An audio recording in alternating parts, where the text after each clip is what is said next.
ఏంట్రా ఏం మాట్లాడతావా? మాట్లాడు, నువ్వు కూడా మాట్లాడు. ఏం మాట్లాడు, ఏం చదువుతున్నావు? Fifth class. బాగా చదువుతున్నావా? ఏ స్కూల్? శ్రీ చైతన్య. ఏమో మంచి స్కూల్కే పోతున్నావు.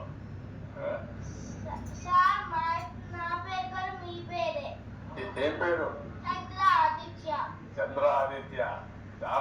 నువ్వు చాలా తెలివైన వాడు, ఇప్పుడే హుషారుగా ఉన్నావు. పెద్ద అవుతాయినాక ఏం చేస్తావు? ఆర్మీకి వెళ్తావు. శభాష్, దేశాన్ని కాపాడతావు. నమ్మకమేనా? Good, congratulation. దేశాన్ని కాపాడడానికి కావాలి, నీలాంటి దేశభక్తి ఉండేవాళ్ళు కావాలి ఈ దేశానికి. మనస్ఫూర్తిగా అభినందనలు, కంగ్రాచులేషన్. ఎంతమంది పేరు? ఎవరు?